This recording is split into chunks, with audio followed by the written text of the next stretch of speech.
Physics का अगला video है। फिजिक्स में अगला वीडियो क्या है कि इसमें गोलीय दर्पण के बारे में हम बता रहे हैं। ठीक है, इसमें गोलीय दर्पण में क्या है कि गोलीय दर्पण मुख्यतः दो प्रकार के होते हैं। ठीक है, एक होता है अवतल दर्पण और एक होता है उत्तल दर्पण। अब अवतल दर्पण क्या है, उत्तल दर्पण क्या है? देखिए, अवतल दर्पण को ही क्या कहा जाता है? अभिसारी दर्पण कहा जाता है। उत्तल दर्पण को कहा जाता है अपसारी दर्पण। ठीक है, गोलीय दर्पण मुख्यतः कितना प्रकार का? दो प्रकार का होता है, एक अवतल दर्पण और उत्तल दर्पण। और यहां से जो क्वेश्चन पूछा जाता है कि दर्पण मुख्यतः कितने प्रकार के होते हैं, तो दो प्रकार के मुख्यतः, एक अवतल दर्पण और एक उत्तल दर्पण। और इसमें एक और क्वेश्चन पूछा जाता है कि कहा जाएगा कि अवतल दर्पण को और किस नाम से जाना जाता है?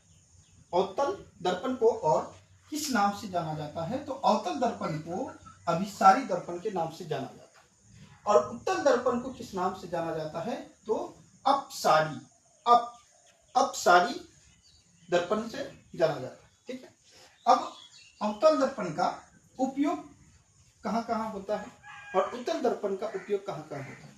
अवतल दर्पण का उपयोग देखिएगा तो इसका गाड़ी के हेडलाइट, जो गाड़ी होता है ना, वाहन होता है, उसका जो हेडलाइट होता है वो होता है अवतल दर्पण। ठीक है, दाढ़ी बनाने वाले दर्पण, जहां से जो है कि जब नाई का दुकान जाइएगा तो उसके पास कौन सा दर्पण रहता है? तो वो होता है अवतल दर्पण। ठीक है, उसके बाद होता है कि कान, आंख, नाक, ये सब देखने के लिए डॉक्टर क्या करते हैं? अवतल दर्पण का उपयोग करते हैं। वो उसकी सहायता से वो देख पाते हैं कि अंदर कान, नाक, मुंह में क्या है। ठीक है, ये चीज होता है। उसके बाद देखिएगा लेजर लाइट, सोलर प्लेट, ये सारा अवतल दर्पण का उपयोग होता है। इस सब में परावर्तन दूरबीन में, सर्च लाइट में, ये सारा किसका उपयोगी है? अवतल दर्पण का। उत्तल दर्पण में देखिएगा कि इसमें रोड पर लगा परावर्तन लैंप, जो रोड पर लैंप लगा रहता है वो क्या होता है? उत्तल दर्पण का बना होता है। उसके बाद बिखरा दर्पण, यानी जहां पे रोशनी क्या होता है? बिखर जाता है, वो उसका मतलब है ये कौन सा दर्पण है? उत्तल दर्पण है।